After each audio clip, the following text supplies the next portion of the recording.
At the core of the NBA is the idea that fans watch basketball because it is entertaining. Seeing athletes fly up and down the court, drive past defenders, dunk, shoot threes and block shots is a spectacle of peak skill and athleticism. This is the reason why players like Steph Curry, LeBron James and Russell Westbrook draw huge audiences and fans will pay huge amounts of money to see them in person. But one type of player always seems to draw more fan attention and awe from the crowds: the big man. There is something incredibly entertaining about seeing 7-foot men sprint up and down the basketball court with speed and agility that appears impossible for someone of their size. Players such as David Robertson, Shaquille O'Neal, Wilt Chamberlain, Dwight Howard, and Hakeem Olajuwon have dazzled and entertained fans for the entire history of the league. However, around 5 years ago, the league appeared to be running out of truly talented young big men. Many fans and journalists claimed that the era of big men was dying and that the fast-paced era of shooting would eliminate them from the NBA landscape. However, the big man would not fall the way of the dinosaurs. Instead, they would adapt and evolve to their new environment, learning new skills that would see them share the floor with their 6-foot counterparts. Centers such as Marc Gasol, Joel Embiid, Al Horford, and DeMarcus Cousins added the three-pointer and passing skills of the new league while maintaining the size and paint play of their giant predecessors. The era of plotting big man who just dominated on size in the paint was dead. Instead, we have big men who can do it all: shoot threes, defend guards, switch on pick and rolls, bring the ball up in transition, and set up their teammates.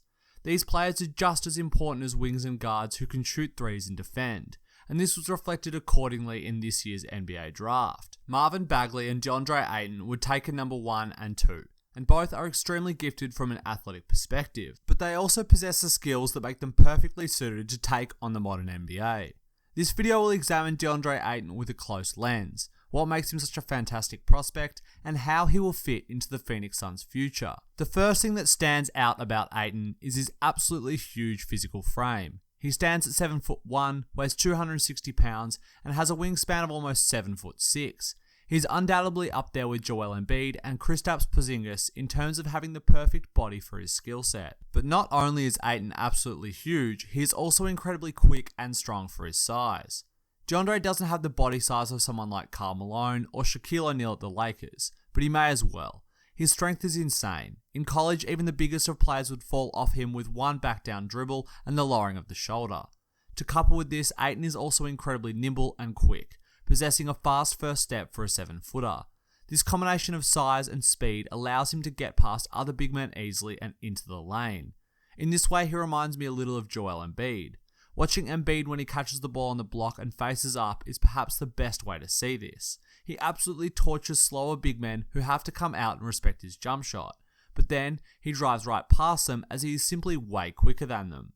Ayton will be able to do similar things on the block when facing flat-footed centers, and the beautiful thing is he also has similar jumper capabilities to take advantage of this. The simple combination of this athleticism and minor shooting skills allowed Ayton to beast in college, as he was simply too big for anyone to contain. He averaged 20 points and 11.6 rebounds per game on an incredible 65% true shooting, on his way to becoming the Pac-12 Player of the Year. Many people doubt big players who use their size and strength to dominate college, fearing that they may not be able to replicate these results when faced with players of equal size and skill. But Ayton has worked to ensure he has the skills necessary to continue his success. Many will know that Ayton shot 34% from 3 last season in college and look to it as an indicator of his ability to space the floor as well as dominate inside for Phoenix. But what a lot of people do not know is that he also shot 50.9% from mid-range jumpers. This is a fantastic rate to shoot these shots and will allow Ayton to get easy buckets in the pick and pop in the same way that LaMarcus Aldridge and Al Horford do in the NBA today. As I've discussed in previous videos, being able to hit this shot is incredibly important for operating in the pick and roll in the modern NBA. The threat of fading from a screen to the free throw line forces defenders to reconsider hedging or dropping down the pick and roll. The extra wrinkle this adds means that when Ayton does decide to roll to the basket, his defender will be closer to him and not just able to wall off the space. This allows DeAndre to get past his defender and into the open space under the basket for an easy catch and finish with a lob pass. It also means that when Ayton does fade out, his guard, someone like Devin Booker, will be able to continue to drive into the paint without Ayton's man there to meet him. If Ayton's defender is there, then DeAndre will be wide open for a pass and an easy jumper to knock down. Plus, Ayton also has great footwork overall on the basketball court to complement his jump shot. This is especially true in the face-up game. DeAndre has a fantastic jab step and utilizes it to create space when facing up. He also transitions from the jab step into his actual move with great fluidity. This is underrated in terms of jab stepping and is the only way to translate the move into actual scoring. Ayton has shown the ability to jab, drive, and then spin back into the paint to catch the defender entirely off guard. This is a move that you would see someone like LeBron James make, and Andrew Wiggins is another player that loves to employ it. But seeing someone who is 7'1" and absolutely gigantic pull it off with such ease shows a huge amount of scoring potential and fantastic footwork at such a young age. You would think that if DeAndre was so dominant in the face-up game that he would also be incredible in the post, but this is not the case. And before haters come running with their pitchforks, I want to clarify that Ayton is fine in the post, he's just not incredible. He uses a back down dribble and basic spin into a hook shot well as other power moves. But these moves are more reliant on his athleticism rather than his footwork. Ayton is simply too big and agile to be bad in the post, and in this way he reminds me of a young Dwight Howard. Dwight never developed any kind of advanced post game as his career went on. Many thought that if he did, he would have been more successful in the latter half of his career in terms of winning. But when he was younger, Dwight was a monster in the post, and the Orlando Magic made the NBA Finals by utilizing him in there to collapse defenses and rain threes on their opponents. Howard utilized his huge amount of strength and his first step to simply create separation, get close to the basket, and rise up for a hook shot or layup at extremely close proximity. Ayton will be able to do similar things in his first few seasons, and it will be a valuable trait that he can bring to the Suns when their offense is stalling or is playing with the bench. But Phoenix will want him to develop more of an advanced post game before they make him posting up a large part of their offense.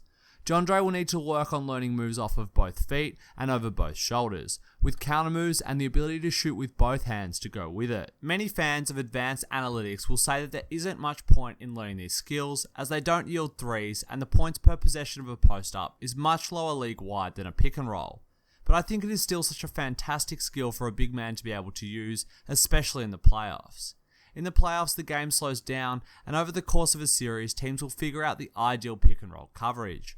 This can slow down and frustrate offenses, and teams without a backup option will struggle. LeBron James and Kevin Durant are fantastic examples of why the post-up game still has a place in the playoffs. Both players use it a large amount in the playoffs to score when defended by smaller players. They would go to it early in the shot clock, back down their player and then shoot over the top of them or get into the paint for a dunk or a double team. And when doubled, both guys could still score or were switched on enough to throw the pass out to the open man. If Ayton can develop his post game, he'll gain this ability in the playoffs. When things slow down and the Suns need a basket, they'll be able to look to him to bail them out. If he puts this together, then he is the complete offensive weapon. He can set screens, crash the glass, shoot, drive, and can really do it all on the offensive side of the court. But what about the defensive side of the court? Ayton has been criticised in this area in the past for a lack of effort and struggling to keep players in front of him. While this is definitely true in his college stint, there are a few necessary qualifiers. The first being that he simply didn't put that much effort in on this end of the court. Now this isn't a great thing, but we did see with Ben Simmons what happens when super athletic players get to the NBA. They tend to start trying on defense. Phoenix will be holding out for this being the case. They'll pray that being surrounded by better talent, playing in the big league every game, and going up against the best players in the world will inspire some effort from Ayton. The other factor was that DeAndre usually guarded the opposing power forward rather than the center. This meant he was usually guarding a smaller, quicker player and was dragged further away from the basket. While with all the athleticism in the world, Ayton should have been able to guard these guys, it does diminish the amount we can rely on his college defense as an indicator of the success he will have playing defense in the NBA. Ayton will be matched up against centers, and he has all the physical tools to do so and could be a strong weak side defender and rim protector, as well as a defender in the pick and roll due to his lateral quickness. But he will have to prove it in the big league, and fans will be skeptical. The last reason I'm excited for Ayton in Phoenix is simply his fit with the team long term.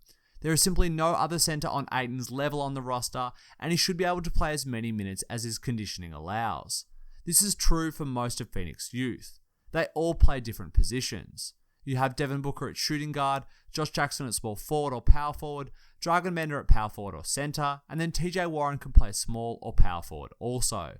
This balance means that all the young players, if they develop, could form a dominant team that can start together and play together. Josh Jackson is a phenomenal defender on the wings and showed towards the end of last season that he could score the ball when given a high usage. As the team develops, he will likely be asked to guard the team's best player and help out on offense through shooting and secondary actions. I'm sure the Suns will be directing him to work on improving his three-point jumper as they look to run a spread system around Ayton. Then you have Bender, who has always struggled a little bit in his development and finding his place in the NBA. But I'm overall still a big fan of Bender and still see his potential with his giant frame, shooting skills, passing, and defensive capabilities. Dragan appears to simply lack confidence on the court, and I pray he can overcome this mental side of basketball and fulfill his potential. He will never be an all-star, but he could be a fantastic glue guy that can help anchor the defense, space the floor, and pass high-low with Ayton. Then of course, you have Devin Booker, the incredible shooting guard who just signed a max extension with the team. Devin's job will be one thing on this Phoenix Suns roster: getting buckets. He'll be asked to score the basketball, create for teammates, and hopefully play some defense. But with the defensive prowess of Jackson and even Shaquille Harrison, the Suns should be able to hide Booker on the worst player on the court. The only thing this team was really missing was someone to set tough screens, finish inside, and clean up the glass. And they now have someone who is elite in all three of these areas: DeAndre Ayton. Phoenix Sun fans, prepare to be entertained. Thanks for watching, guys. I hope you enjoyed the video, and if you did, be sure to leave a like, subscribe, and hit the bell for notifications. And let me know in the comments what you think of DeAndre Ayton and the Phoenix Suns.